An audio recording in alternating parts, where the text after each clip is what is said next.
Let's talk about MLB futures. All right. Just about a month in to the season here, and I think it's a good time to circle back about some of these conversations we were having about awards and where we sit at this very moment. And I want to start with the National League MVP because everybody was having the Ohtani conversation. Look, Ohtani's going to pitch this year. Is it a waste of money if you bet on anybody not named Shohei Ohtani? If he stays healthy, he's definitely winning the award.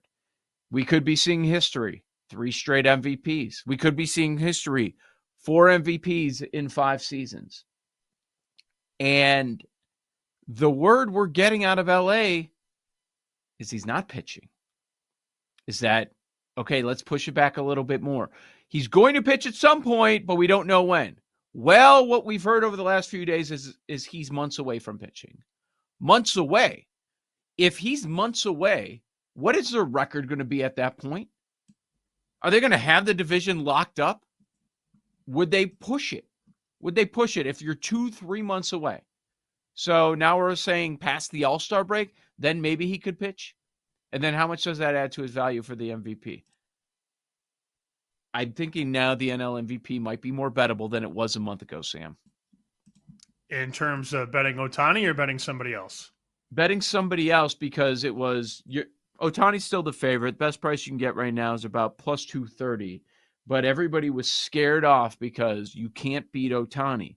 Well, if he's not pitching, isn't he more beatable?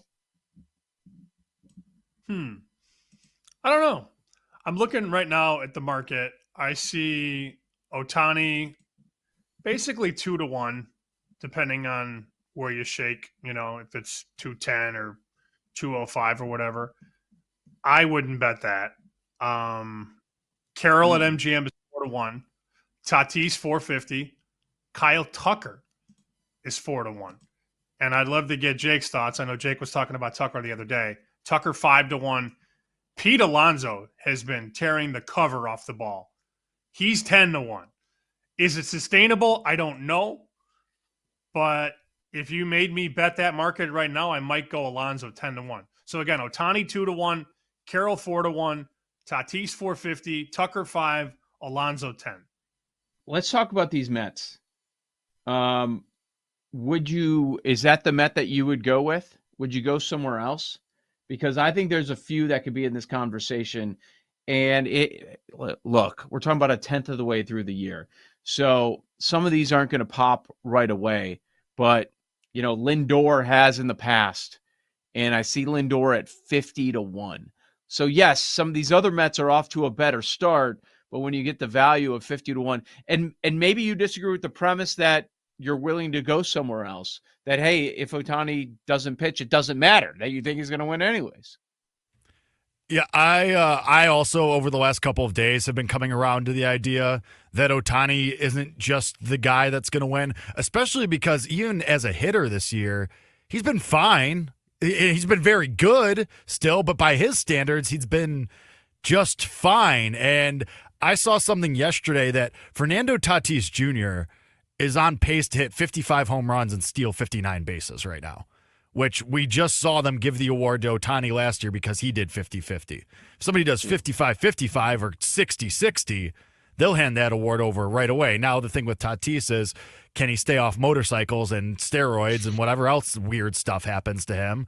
But if he does, yeah, he's a significant player here. Somebody that popped to me, though, and Joe, I know you asked about the Mets, but somebody who also is in that 50-1 range that I think this is way mispriced right now, I don't think we're talking about Jung-Hoo Lee enough with the Giants. Leads the league in doubles, hitting 340, hit another go-ahead triple last night to give them the lead. And on a surprise team that's getting a lot of publicity right now, I think at 50-1, his number is way wrong. But again, Lindor, too, at 50 for sure. Like, he's a second-half guy, too, so there's a chance that this number drifts even more. I say that as somebody that bet the 100-1 last year trying to beat Ohtani, and then, great, I screamed CLV into my grave, but it's still, he was right there, and he's perennially right there.